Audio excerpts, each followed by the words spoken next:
Bienvenidos una vez más a la Casa de las Utopías Posibles y vamos a una nueva emisión de Seré Curioso, los rollos del disidente, preguntas para el presidente. Esta es la emisión número 25. ¡Ay, qué bonito el número 25! Bueno, señor presidente, me pregunto, ¿por qué toda esa energía que usted ha sido capaz de lanzar, esos dardos en contra de Xóchitl Gálvez, no lo ha hecho en contra de los que comandan el crimen organizado? ¿Por qué? ¿Por qué no va, como digo, con la fuerza del Estado? Yo, por ejemplo, yo dije, bueno, no es cierto, ni siquiera lo pensé así. Más bien, me imaginé al personaje sobre el cual escribí una obra de teatro, El hombre del sureste, de Tabasco también, Tomás Garrido Canaval. Y yo me imagino que Tomás Garrido Canaval, si hubiera sido el presidente en la circunstancia como ahora, y se hubiera dado cuenta de esto que estaba pasando en Chilpancingo, de la cantidad de tiroteos, de muertos, de la situación agobiante para la población, yo casi lo imagino que al día siguiente hubiera estado ahí en Chilpancingo y hubiera llegado con toda la fuerza del Estado y sus camisas rojas para buscar cómo organizar las cosas para que empezaran a caminar bien. Y usted, que tiene todos los jilgueros ahí, que tiene la posibilidad de que le empiecen a generar investigación, seguramente el ejército a través o seguramente hay mucha información en los Guacamaya Leaks que no hemos podido saber todavía, pero donde a lo mejor ahí están muy claras las relaciones entre autoridades y crimen organizado, y por eso es que se dan todas las cosas. Todos los estudios importantes que hay sobre la seguridad dicen exactamente lo mismo. Para que el crimen organizado prospere en un lugar es porque existe contubernio con las autoridades. Así que, pues, son explicaciones muy contundentes.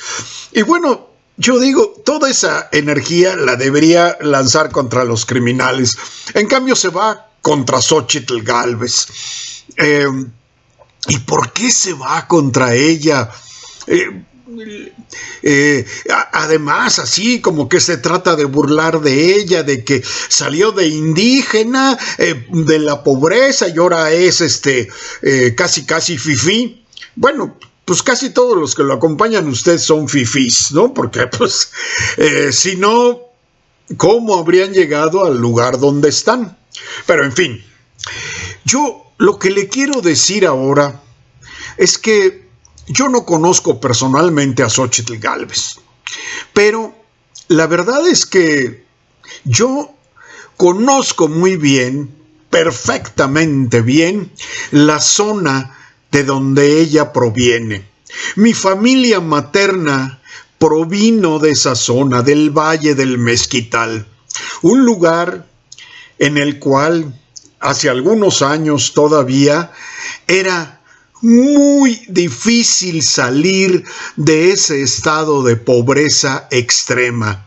Se necesitaba muchísima determinación, muchísima voluntad y también muchísima suerte.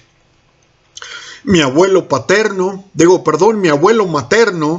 un día tomó la decisión de que tenía que lograr que sus hijos estudiaran la secundaria.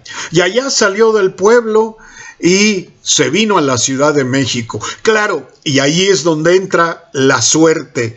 Por alguna razón había tenido la posibilidad de conocer tiempo atrás al licenciado Jorge Rojo Gómez, que era gobernador del estado de Hidalgo. Y como lo había conocido, él le pidió ayuda para lograr que sus hijos pudieran ir a la secundaria. Y efectivamente sé que le dio una carta o alguna recomendación con alguien. No fue una recomendación así que se saltara todos los obstáculos, no. Llegó con los hijos y tuvieron que hacer, dormir ahí toda la noche, velar para estar listos para alcanzar ficha para el examen de admisión de la secundaria 4, que era considerada en aquel entonces la mejor secundaria del país. Y luego, bueno, pues ya a partir de ahí empezó a cambiar la vida para ellos. Uno de mis tíos se volvió un doctor muy importante. Otro de mis tíos se volvió contador público de cuentas, no como yo, contador público de historias, pero también muy importante. Otro de mis tíos, él no estudió en la universidad, pero se volvió un gran emprendedor que arrancó varias empresas.